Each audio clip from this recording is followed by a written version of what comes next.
Ladies and gentlemen, welcome back to the second episode of the Dummies Scout Brief. We are back this week, coming at you again. Hope everybody's having a wonderful evening or whatever time of the day you choose to listen to this. I'm Riley. Matt is here. Matt, what's going on? Not too much. Not too much. You ready to get back and talk some players? I surely am. Oh, don't call me Shirley. The season's already halfway over. We're approaching week 8. You know what that means? Draft season is almost, it's not almost here, but it's almost about to kick off here in a couple months. But we're already starting. We're going to try to give you guys a leg up on potential entrance to the 2020 draft class. Tonight, we're going to be bringing 2 more players who could potentially declare for the upcoming draft, what we think about them, what we see on tape, and where we project them to be in both the NFL and your upcoming Dynasty rookie drafts. I don't really have anything else to say other than it's been a crazy trade deadline, but that's not what we're here to talk about. No, Unless sir. you've got anything for us, Matt, why don't you go ahead and bring us our first player this week?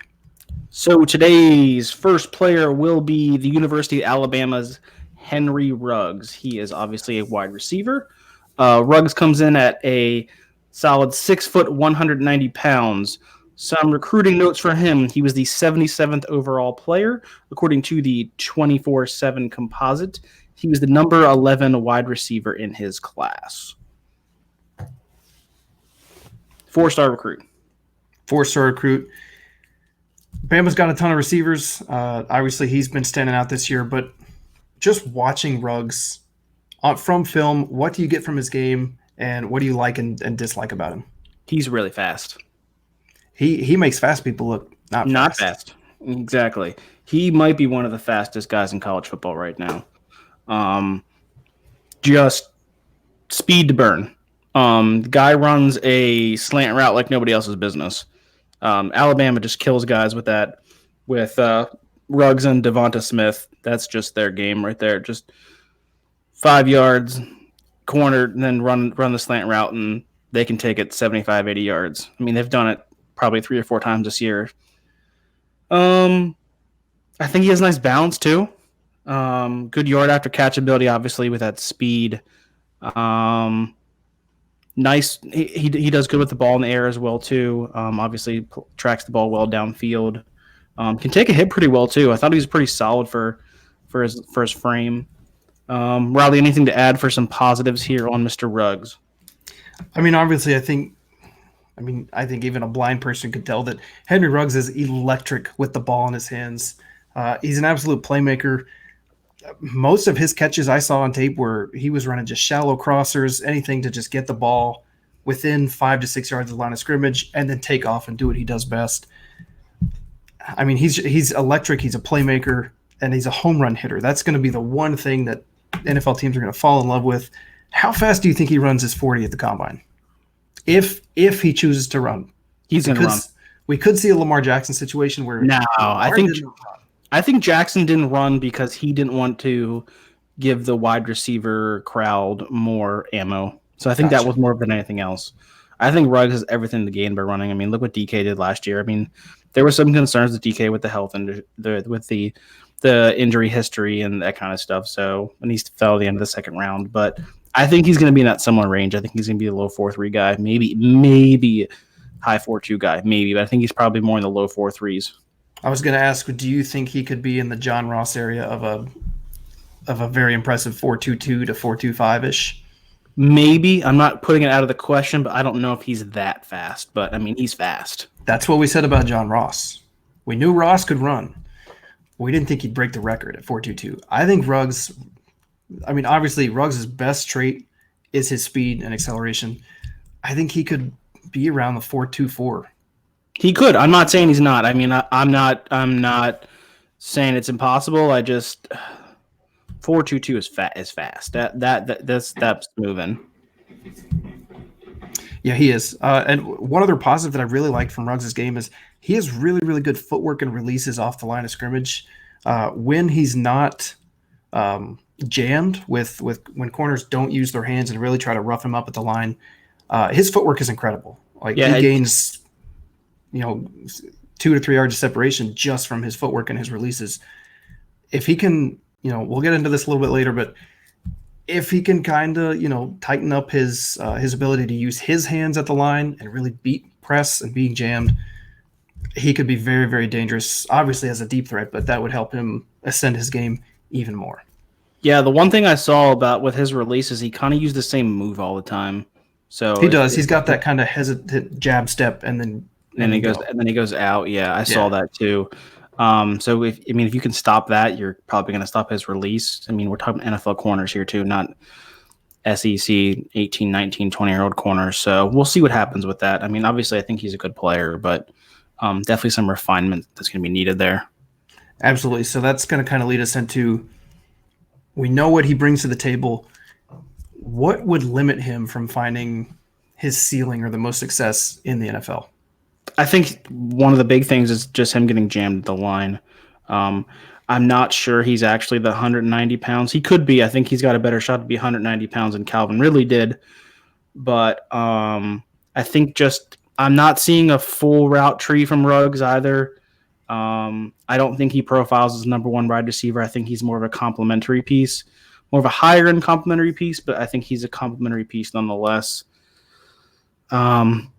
Yeah, I think just he struggles a little bit against that press coverage that he sees a lot. And because I think all these college corners are scared of his speed, so they're going to play 7, 11 yards off the ball, so don't try to get behind him. And then he runs that corner route, and they get in front of him, and then he's gone. So they're kind of damned if they do, damned if they don't with him. But yeah, for me, it's, we touched on it, a bit earlier, but he really needs to learn how to chop swipe at the line. So, if a corner's going to, really get his hands up in your shoulder pads within 5 yards of the line of scrimmage, you've got to be able to just kind of swing that forearm down. And of course, you can't see me, but I'm showing it on camera to Matt. You got to really, you got to swing that forearm down and really just take the corner's hands out of the game, for the first 5 yards. And obviously, he can release after that and just run by anybody.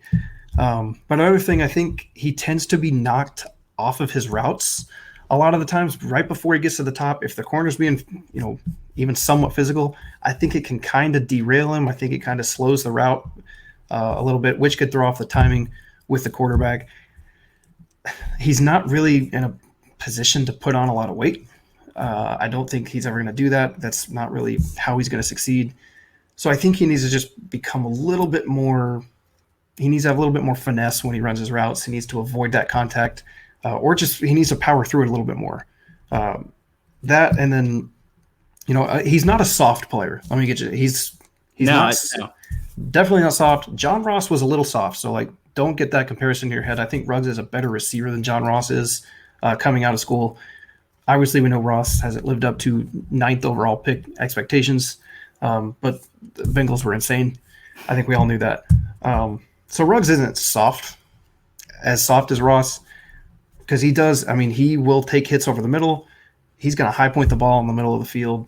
And he takes some hits, and he takes them well. But he needs to fight through the contact during the routes. And I think that will limit him just a little bit.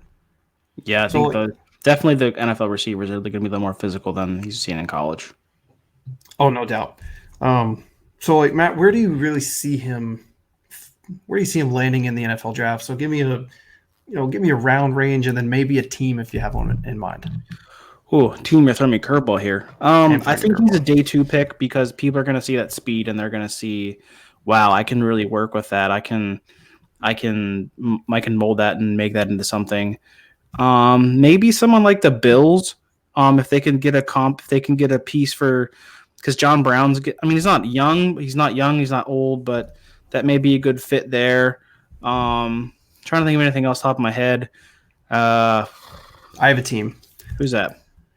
I would love to see Henry Ruggs. And let me just say, I think he's going to be a 2nd-round pick. I don't think he's going to be in the first just because I do think he is I think there's more well-rounded wide receivers in this class than Ruggs. Oh, yeah, they're going to be a ton, especially more than last year. And even when in 2017, when Mr. John Ross was selected in the top 10, it was very top-heavy. Davis and Williams were the big guns. Other than that, there were some good players who ended up coming out of that class, but none that were really, on top of the radar. Cooper Kupp. Cooper Kupp was under the radar. He was third round, right? Chris Godwin. Oh, wide receiver one, Chris Godwin. I think we Mhm. talked about him last week. We're not going to do that again. But anyway, so I mean, I would love to see Henry Ruggs in Philadelphia as a semi Deshaun Jackson replacement. Jackson can't stay healthy. His time's up. Would Yeah. love to see Ruggs in Philly. I think Doug Peterson would use him extremely well, running screens, crossers, and the deep ball with Carson Wentz. I think that would be a just heavenly fit for him. Definitely don't hate that at all. Don't hate it. We can dream. We'll see. Give me a player. Who does Ruggs remind you of? And like a floor ceiling kind of description.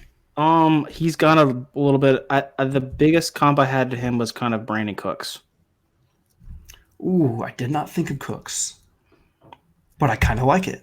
Yeah, Cooks was a first round pick, but I don't remember the draft class, how good the draft class was, and he was there, but he was the end of the first round guy. Cooks was 14. He came out with Odell. Yeah. Okay. Kelvin Benjamin, first rounder. Who are some other wide receivers in that first round? Allen Robinson, Landry, A-Rob, Marquise Lee. They're all in the second. That was a pretty, that was a hefty wide receiver class, even before they, broke out in the NFL. Yeah, for sure. I threw around a lot of guys, and I had Corey Coleman, but I thought Coleman was a little more bulky. I thought he could work underneath. Yeah. I think kind of Coleman, James Washington are a little too more. They're a little better. I mean, a little more solid. Could play running backs. Yes, correct. Coleman and Washington could play running back, no doubt. Yes. I ended up settling on Ted Ginn because I think Ginn is now. I think he's a little bit underrated. Or at least I wish he was 30 years old because I know he's getting up there. He's probably like 34, 35-ish.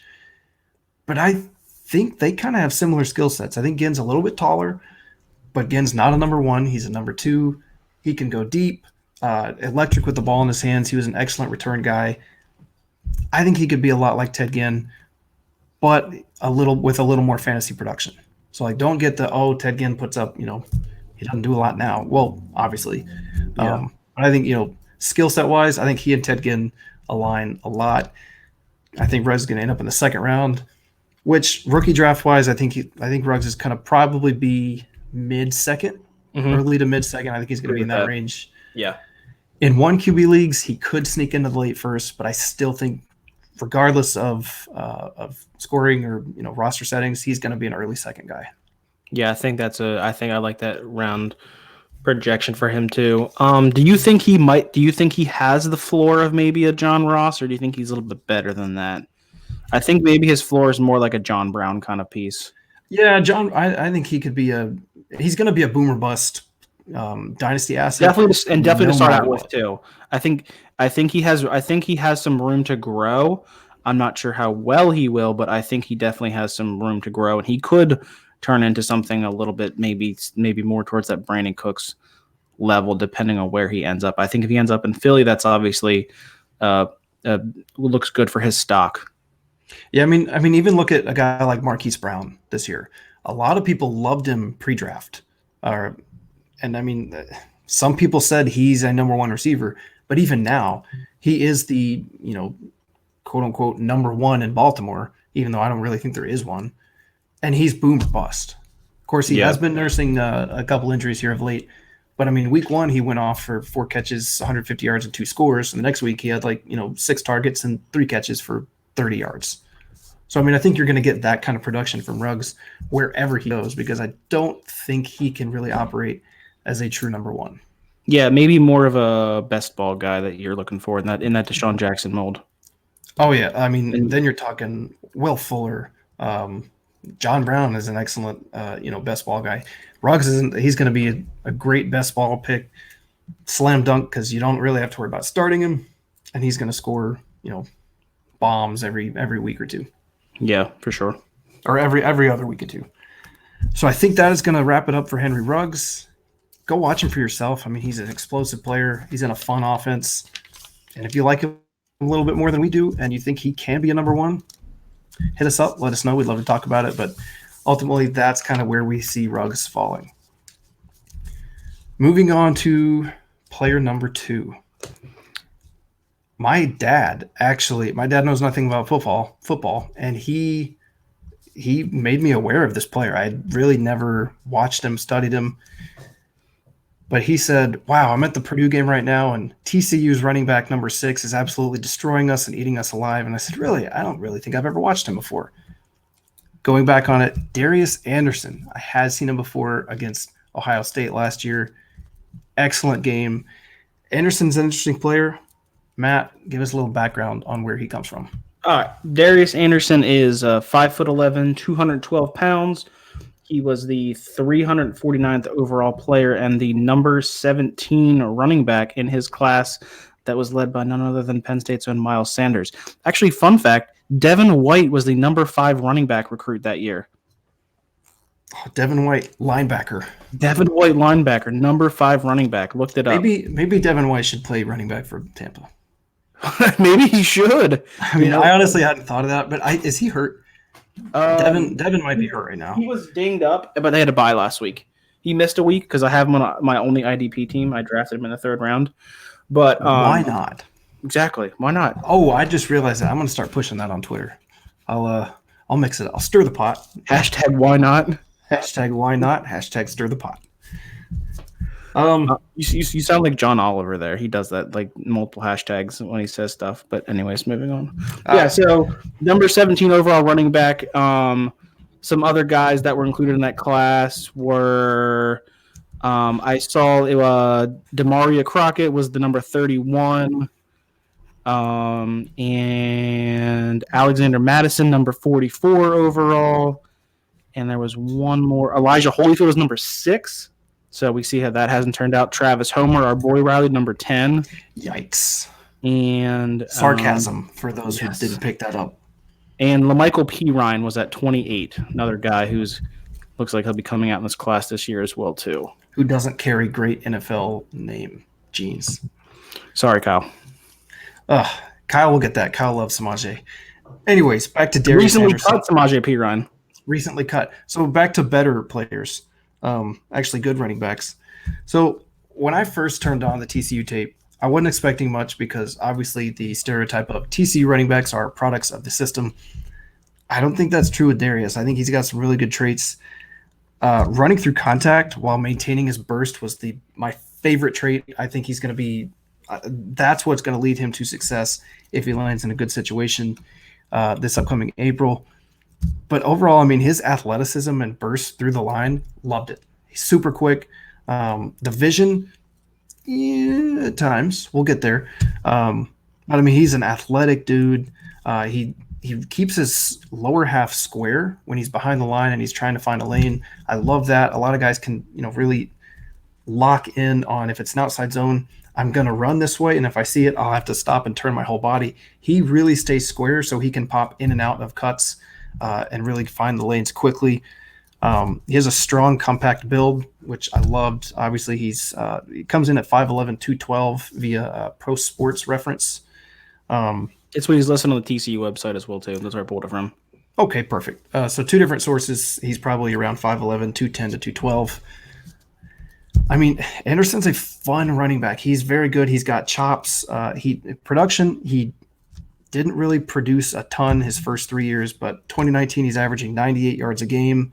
He has a touchdown. He has 6 touchdowns through 6 games with a 7.1 yards per carry mark, which is awesome to see. I really like him. I think there are a lot of positives. I'm kind of curious what Matt saw.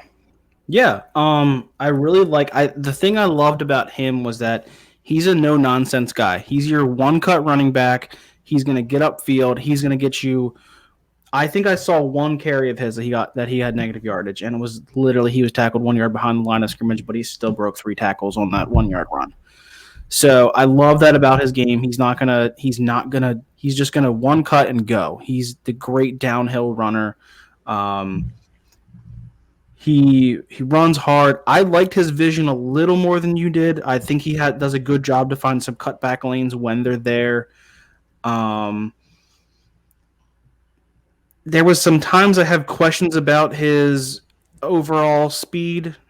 I think he was a hit or miss on that. There's a couple plays where I see it. Sometimes I don't see it. So quicker than fast. Yeah, I'll be interested to see what he would run if he declares this year, if he runs what he runs in the 40. Um, but yeah, I really like the tape I saw against Ohio State because when I can see these guys going against elite defenses, now I will say that Ohio State was missing Nick Bosa that game, but I do think that he was going against some good talent in that game, and he actually had a really good game.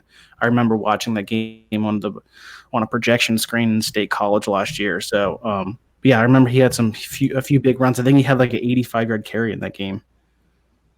So Yeah, that was. I mean, there.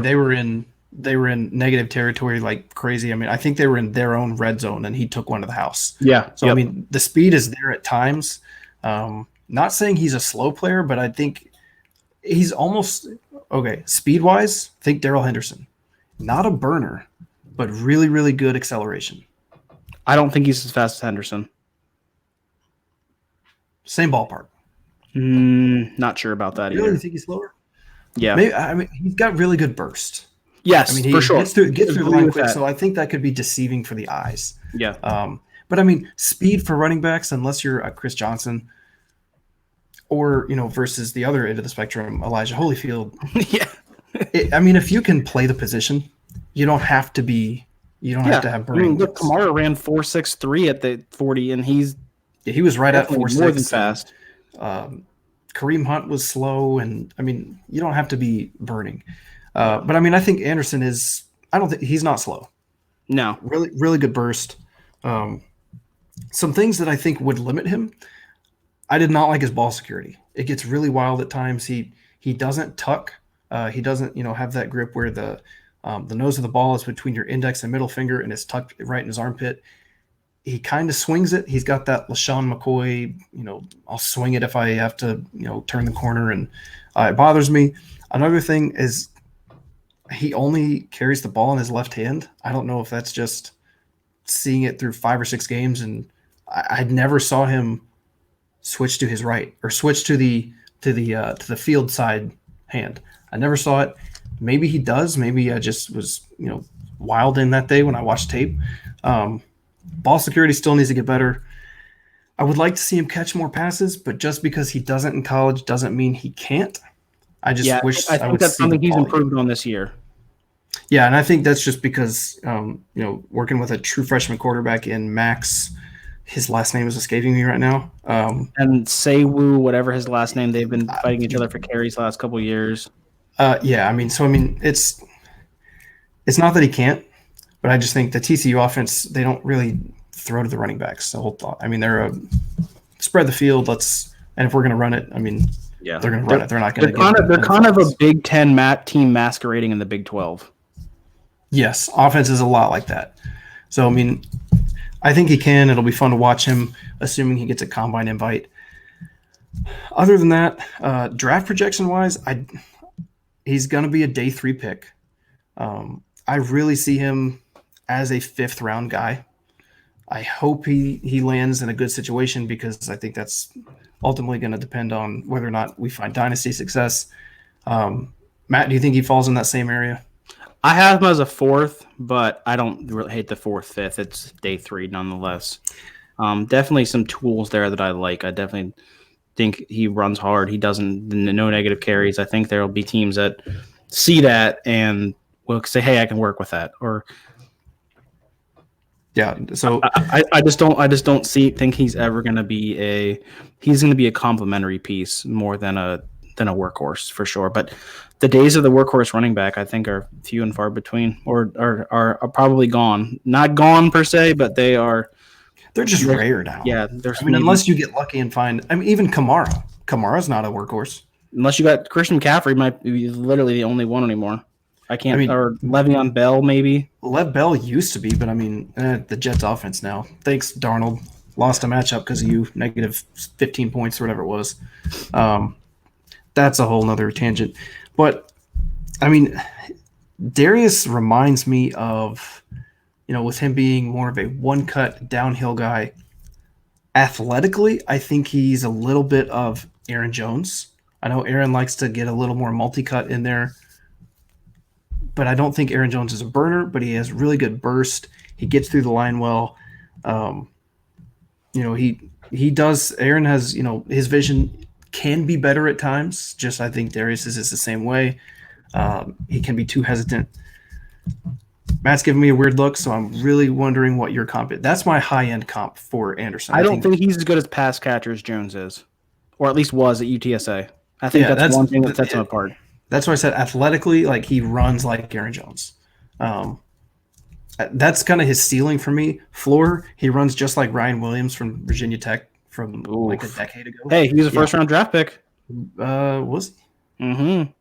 Oh, that's a long time ago. I don't even remember. I think he was a first round draft pick. But I went back and watched tape on Beanie Wells, Ryan Williams, Donald Brown, just for fun, like 3 or 4 months ago. And when I saw Anderson, I'm like, that's kind of like Ryan Williams. So floor, Williams, ceiling, I think he runs like Aaron Jones. So I actually comped him to a guy that I actually mentioned earlier, and that was Alexander Madison. I think he's similar skill set there, that they're both underrated pass catchers. They both may not have that top end speed, but they both have really good burst. Madison had one of the top 5 burst times from the combine last year in 10-yard split. So something a lot of people didn't realize last year, even though Madison didn't test real well at the overall 40, he still had a good burst. So I think I kind of liked his game similar to that. I could see him filling a similar role to that as well too. Maybe filling in as a high-end handcuff for dynasty and redraft purposes. Yeah, I think you nailed the kind of the projection on what role he's going to play. At best, I think he's in a 1B in a committee. I hope he's more than a handcuff because I think he has the skill set to produce and produce well. Where do you think he's going to end up in rookie drafts? Do you think he could sneak up into the second? No, I don't think so. I think he's probably a 3rd-round guy pretty solidly. Look what happened to Madison. Madison was a 3rd-round draft pick in the NFL draft and was a 3rd-round pick in rookie drafts. Obviously, he's behind Dalvin. Who was a 3rd-round pick in rookie drafts? Aaron Jones. I'm not saying he's Aaron Jones, but I think he could have that rise in value where he starts as the backup, works his way into a committee, and then his coach is Matt LaFleur, who doesn't believe in giving the better player carries. Even though Jones has had some drops lately. Yeah, that's been rough. So maybe, and I was a Jamal Williams fan, so maybe they're actually closer than the community thinks. But either way, I have 306 written down. I think he's going to be right in that mid-third. Yeah, if he lands in a good spot, and we say we can't really project what team he's going to go to because we don't know with running backs. Teams take one who we didn't think they were going to take a running back. And then you look at Tampa, who just is never going to ever draft one ever again. So, we'll see. We'll see where he lands. I hope, if he gets an opportunity, that's what we want with Darius Anderson because we think he can produce if given the opportunity. For sure. I think he's someone who will fly a little under the radar when it comes to rookie drafts and probably a little bit when it comes to the NFL. But I think he'll get a combine invite for sure if he declares this year. I think he's one of the guys we've talked about, of the little few guys we talked about, that may be a little bit on the fence. But with running backs anymore, unless they're injured or something, I'm just going to assume they're going to leave after junior year because of the way their contracts work and the toll that it takes on their bodies anymore. So I think the 4-year running back is going to be few and far between anymore. Yeah, and let me just say something about the pod in general. We're not here we're not starting with the top of our board.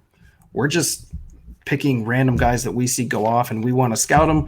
We want to give you a projection on where they're going to be. So if you hear their name, I know who Darius Anderson is. Those 2 handsome, relatively young boys, we're talking about them on the Dummy Scout Brief. So that's kind of what we're doing. So Anderson is an interesting player. Keep an eye on him. I think he's going to play well, obviously throughout the rest of the season. Finally going to crack 1,000 yards. And it's not to say we're not going to talk about Jonathan Taylor. We're not going to talk about DeAndre Swift. Yes, we will get to those players, but those guys have been covered ad nauseum on Twitter, other things like that. So we will get to them because obviously we hope that you care about our opinion on those guys. So, but we just don't want to start off with that just because anyone. And we will talk about Taylor Swift. Taylor Swift, yeah. Yeah, and Taylor Swift. And Taylor Swift. I cannot wait to watch Jake Fromm tape. I can. Gosh, you should know my thoughts on Fromm right now, just mentioning his name. Wait, did you say Fromm or Andy Dalton? Oh, not bad. I already had a name written down for Fromm. Oh yeah, I've been talking about that. That's the name that came to mind immediately. Maybe Alex Smith. Maybe that's his ceiling. Is Alex Smith? Don't do Alex Smith dirty like that. Alex and his one leg. Sorry, Sal. Oh gosh, imagine having Justin Fields and Jacob Eason and picking. I want Jake Fromm. He did win some big games. I'll give him that. And he's got a hot mom too. His mom is pretty hot. I saw that on Twitter. That popped up. No, don't you remember that from the QB1 show? Yeah, I watched QB1. Yeah, he was on the show with Justin Fields. She didn't get enough screen time. All right. Anyways, that's a good spot to end. If you want to hit us up on Twitter and talk about Jake Fromm's mom, feel free. We will be more than happy to. We'll even give some comps for her. So this has been another episode of the Dummies Scout Brief. You can find us on the Dynasty Dummies feed on most and probably all podcast listening platforms. Matt, you have anything to finish us off with? Chris Godwin, wide receiver 1. I don't think he's anymore because of the bye. Oh, it's okay. Wide receiver 1 in our hearts. He's probably point per game wide receiver 1 still though. Probably because he's a monster and he's Tampa's wide receiver 1 too. Real quick, I think we need to get his nickname started, and we need to start calling him Rod God. Rod God's nice. Why? Okay, so explain that. I know why, but explain why. So Chris Godwin's legal first name is Rod. That's awesome. It's just so fitting. Rod God. Hashtag Rod God. You heard it here first. Hashtag Rod God. What were other hashtags tonight? I can't remember what I said. Hashtag why not. Hashtag stir the pot. Hashtag Fromm's mom. Hashtag why not stir the pot. This has been the second episode. We will be back in either 1 week or 2 weeks, depending on our schedules and when we can meet and talk for a couple hours each night. We'll try to do weekly, but Riley's finishing up his senior year, so I am. I graduate in 53 and a half days. Be patient with us. We will try to get something out weekly for you guys.